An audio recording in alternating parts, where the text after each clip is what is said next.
Are you ready to navigate the new way to work? Forbes Books presents Dare to Care in the Workplace with Kathleen Quinn Botaw. Here's Kathleen. My guest today is the Wall Street Journal bestselling author of The Success Paradox, Gary Cooper.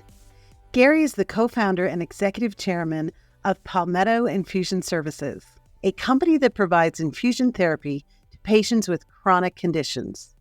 He has faced many hardships and obstacles in his journey, but he never gave up on his vision and his values. Gary, welcome to the podcast. Thank you for having me, Kathleen.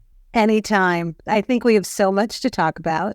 For listeners, Gary and I met twice at a Vistage International meeting where I was a speaker, and he is a wonderful guy. He's got a lot to share today.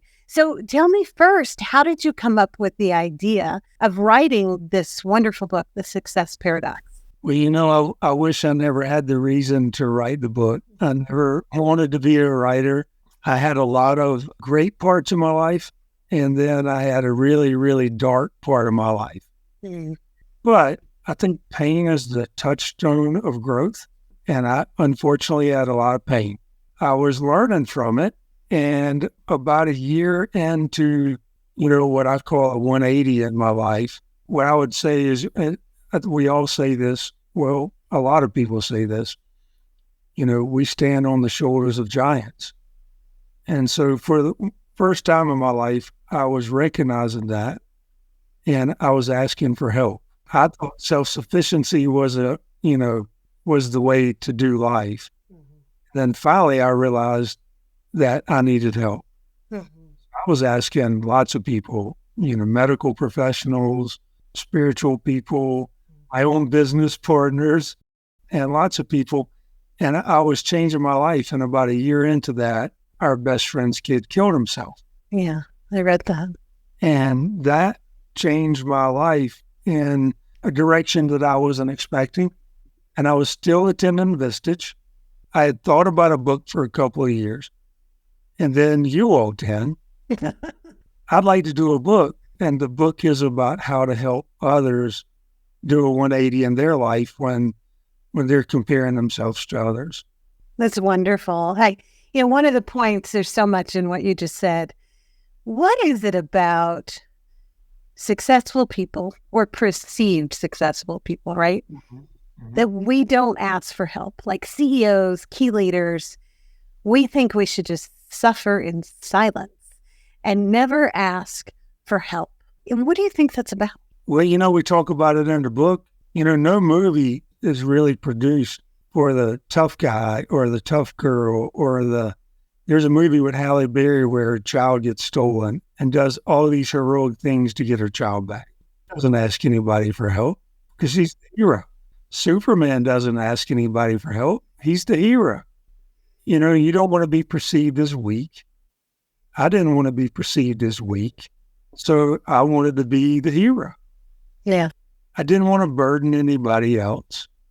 And so, I wanted to come home from work and not burden my wife. And I wanted to be seen as the leader. Yeah.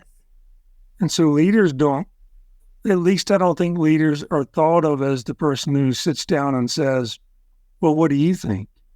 Right. And now I know that's so contrary to the way I work today. Mm-hmm. And so I went in, from the age of 24 running companies thinking I had to have all the answers. Right. And I did that until 45 when the weight of the world was on my shoulders and I couldn't do it anymore. Yeah. And you hit the wall. I hit the pavement. Yeah. And forget the wall, you went right down. Remember Roadrunner, the cartoon, Wile E. Coyote, who jumped off the cliff in the desert and just hit the desert pavement. Face plant. Yeah, I think successful people have a hard time asking for help because we are supposed to be seen as that warrior leading all our troops. You're like William Wallace. I know you're from Ireland. We're supposed to be William Wallace in front of our troops, invincible. It's really foreign to the way real leaders lead. And really what I have found in my work and my second book, Dare to Care in the Workplace, is that people want authenticity and we can't fake it anymore. we can't fake that we have questions. We don't know. We might not have the answers. And how do you balance that with where you're trying to lead your company, right? And how do you build this great team? I mean, your companies have been so successful. What is the magic in your selection process that has allowed you to build so many great communities that authentically allow each other to fail and get back up on the horse and try things? I mean, it really is remarkable what you've done. I was just thinking as you asked that question, if you're in a leadership position and you're incompetent and you ask questions of the people surrounding you, they lose face. If you come in unprepared, and I did that for a period of time, I would come into meetings unprepared, or I would come in late and be disrespectful. You do lose face and lose value. Come in prepared as the leader, and you still are willing to be vulnerable. They see that as a strength. Mm-hmm. We hire you know more about you've forgotten more about recruitment, retention, placing people around us that are smarter than we are. You've forgotten more about that than I will know. But when you surround yourself with really smart people and you don't ask them their opinion, that is so discouraging. Come in prepared in those meetings, you still have enough humility to say, hey, I'm not sure if I'm right here. What do you think? And then your human resource officer can say, no, Gary, you can't go that way. Or your chief financial officer can say, we don't have enough money to do what you want to do. Mm-hmm. Then all of a sudden, it's a we thing. Right. I didn't know that until I was Wile E. Coyote going on. No one person can be the hero. No. Yeah. It's all of us pulling together. And what I try to do is help people understand that we all matter. It's not us versus them. It's the owner matters. The CEO, the chairman, the president, they're human beings. Employees put them on this pedestal. And that's part of the problem too, where we have to treat each other with dignity and human kindness and really respect them. And one of your dedication in your book, which I loved, and I read one full chapter, I'm going to read the rest of it, but the dedication spoke to me. I acknowledge the many men and women who lost their way in pursuing their dreams, right? So tell me about these men and women who might have lost their way, and how do they identify they face planted like you did? Mine was fairly easy. We wrote the book hoping that people don't have to make the mistakes that I made. Where you don't have to go all the way down in the gutter like I did. I think one of the best ways to do that is to listen to the people around you, not have yes people. I didn't have enablers around me at work. Work was one place where people did call me out on my own stuff. But it's easy to start believing the press that says good things about you. Mm-hmm, mm-hmm. And I think one of the best ways is there's two ways that I now know. One is to have people that don't co-sign your own bullshit. Mm-hmm. I'll go around and look for people to co-sign my own bullshit. If you don't say what I like, then I'll go to somebody else, and then I'll go to somebody else till somebody says, yeah, Gary, that's a great idea. Right. That's one way to have people that won't co-sign your own crap. Howard B.R. says to have a really strong set of personal core beliefs. Mm-hmm. These are things that are just deal breakers for me personally. Honesty, integrity, the golden rule, those type of things. And then finally, and I don't care who God is to you or to anyone else, but like I put in the book, this gentle, giant African-American man, his name is, we call him Big E. And he said, boy, I don't care who God is as long as you don't believe you're God. He said, I don't care if you believe in God as long as you believe you ain't God. I totally agree with you. Yeah, we we can't believe we're God. We can't believe our own press. We have to balance our faith.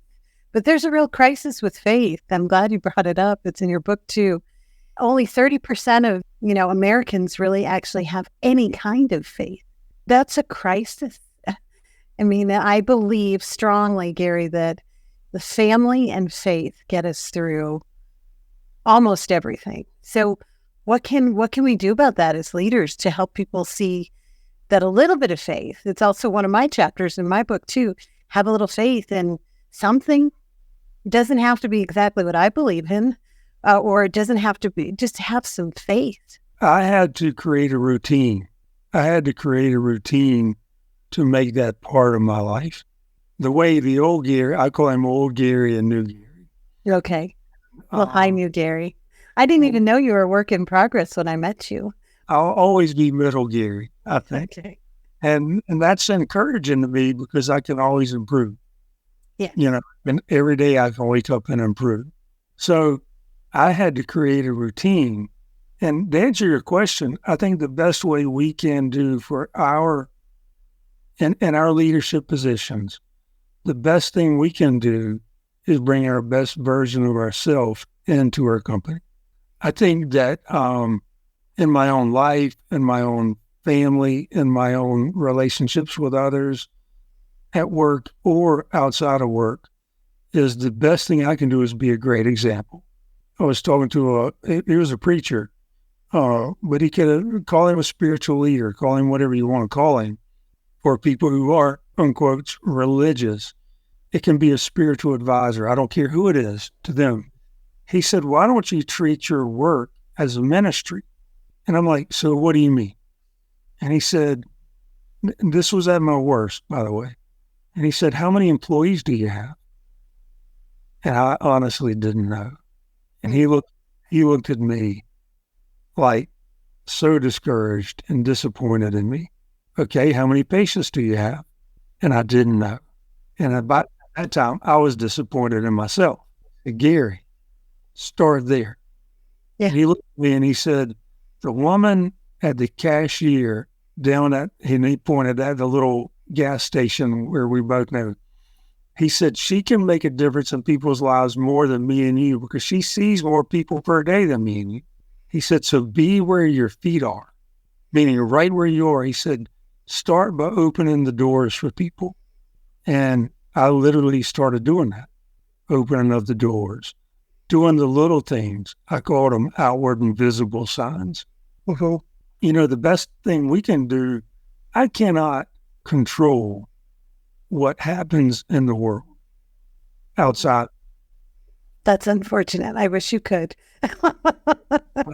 Control what I touch, and he can control inside your company. So what I set out to do is to serve our employees. And so we started doing that inside of our own organization. So you asked what I can do. Well, what I started doing was in my own business. And now you and I are talking. So one person can make a difference. We can be a spark.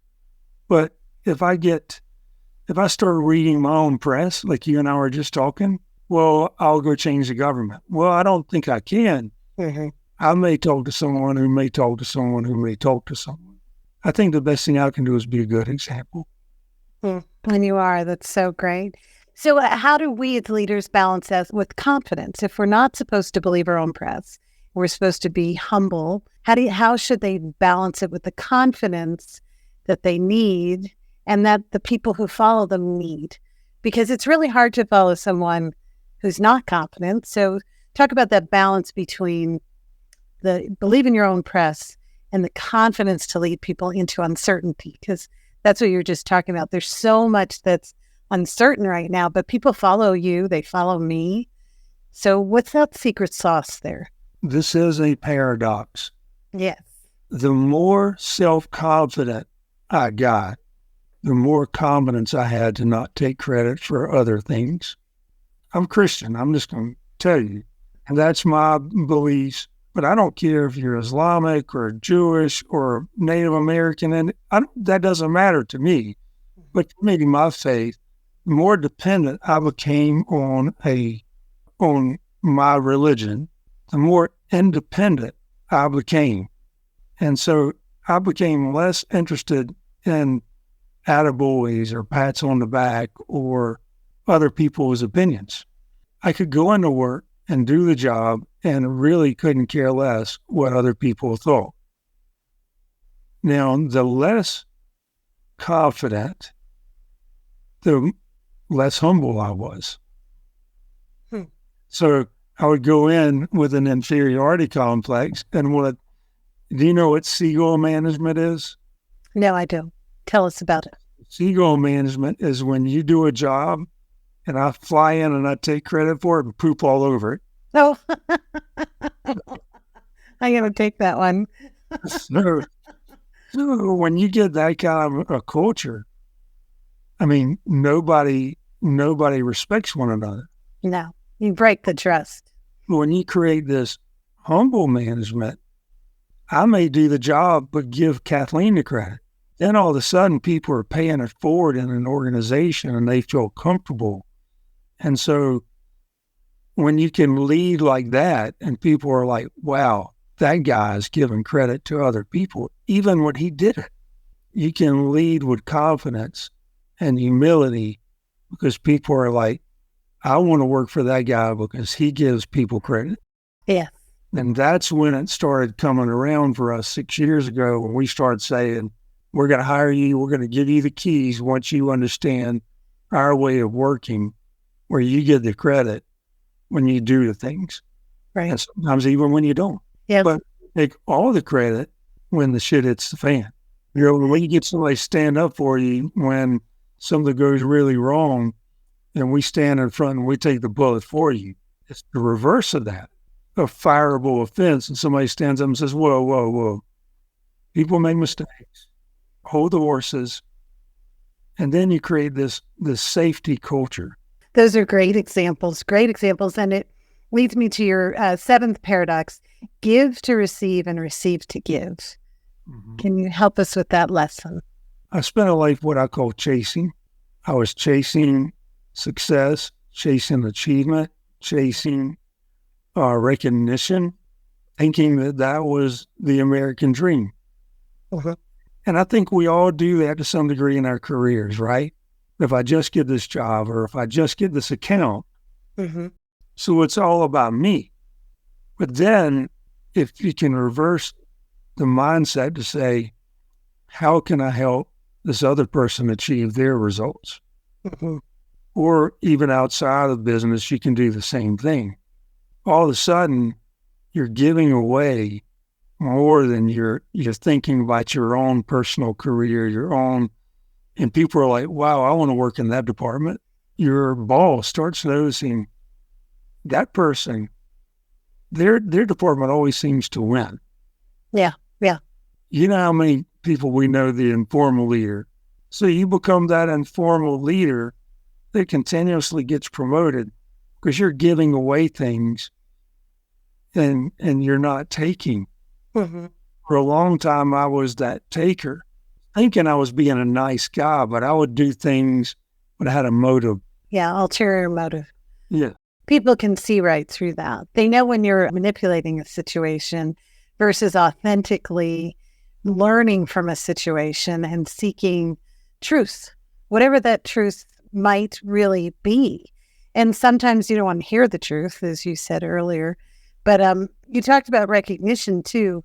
Recognition is a crisis in our world, especially in the workplace, right? Because you and I both run companies. And I'm glad you brought it up because it's the number one reason for 30 years why people leave companies, because they don't think they matter to their boss, whoever that is. So the boss keeps getting blamed, but it's really the recognition that they're not getting, and not an attaboy or an attagirl or the pat on the back, but real, genuine recognition. So how have you and your leaders and your organization overcome this? Because you have a community. You've gone beyond culture. I believe really culture is a good thing and we all should focus on the culture. But What I think you've done in your companies is build community, which is a just rarefied airspace where you matter, I matter. When I succeed, we all succeed. It's like one for all and all for one. Am I saying it right? It's Three Musketeers. Well, you get it. You get what I'm saying. So teach us a little bit about the recognition piece and why that's hard for people sometimes to give real authentic recognition. I think recognition is the most valuable currency. I think it's right up there with money. Yeah. Even more important than money, maybe sometimes? I think so. I can tell you it was for me. I rarely thought about the money. Walt Disney said about money, his quote about money was, money is something I rarely think of. I only think of it when I don't have enough to fund my current enthusiasm. Yeah, that's smart. And I think a lot of people are that way. Of course, to bring them enough money for their family, you need it for your boys, but then it's like, who am I? Our identity is caught up in what we do. When we don't get enough pats on the back for what we do, but then we see somebody else in the cubicle or the corner office or our competitors in the same space, it's this comparison trap. Mm-hmm. Oh, that's a great word. Comparison trap. Yes. And I was in this comparison trap for a long time. No matter what I did, well, this other guy was doing more. So then the grass is greener. Just go do over there, then I could beat him. Right. And instead of focusing on who you are, and you talk about that a lot in the intro, focusing on who you are, right? Who are you? And it's not what you do. There's a big distinction between what we do versus who we are and what we stand for. Help people with that and tease that out a little bit more for us, because most of us as leaders, we focus on that. That's been the hardest thing for me, Kathleen. I thought if I built all this stuff and recognition and whatever material things, then I would gain character. I would be a better person and people would like me more if I had all this stuff. Well, it is the cart before the horse. I thought I'd be a better leader too. And so what I had to do is relearn. I used to show up late to meetings all the time. And then I would be so disruptive in the meetings. I'm the entrepreneur, the idea minute. I thought being funny was good. I was the entrepreneur that would come in late and then I would tell the joke. And then everybody else had been waiting for me. And I wouldn't apologize. They'd all be waiting to get stuff done. And then I would come in and tell a joke. And then, of course, my ideas, I didn't realize I was doing this. My ideas were probably the best in the room. From whose perspective, Gary? Well, they were the ones that we went with. I was an asshole. And so I wasn't building character. I was doing it my way. And so I built 7 companies that got to like $20 million. And I kept wondering, why can't I get any bigger? Whose fault is it? And as it turns out, it was mine. Mm-hmm. And then I reversed it because I had to. And then I started building character first. Mm-hmm. And one guy told me some of the best advice. He said, son, the first thing you can do is keep your word, and that doesn't cost you a dime. True. He knew I cared about people. I didn't realize that these things were wrong. Mm-hmm. I only had one boss in my life, and that's what he did. So was that your dad? Right. Yeah. He didn't show up late because he showed up late. He showed up late because he had like 5 jobs. Mm-hmm. He couldn't keep up with them all. But he was that guy that was always prepared, and I was coming in unprepared. Yeah. He was prepared. He had the respect. He had those other things. And I'm the guy. In the beginning, I had those things too. And then I started believing my own press. Yeah. I'm digressing a little bit, but to answer your question, it's build character first, and then the results come. It's not get the results and then gain character. I totally agree with you because we advise our clients hire for character and teach them the skill. Character is so important to building your culture and community. These people are going to serve your customers. So what you do and what you stand for really, really factors into who you select. It's a really good lesson for people. Well, okay, Gary, we have to stop here, but coming up in the second part of my talk with Gary, Gary shares how he learned the power of no. And I was saying yes to everything. And every time I was saying yes to that, I was saying no to Palmetto. I was saying no to my kids.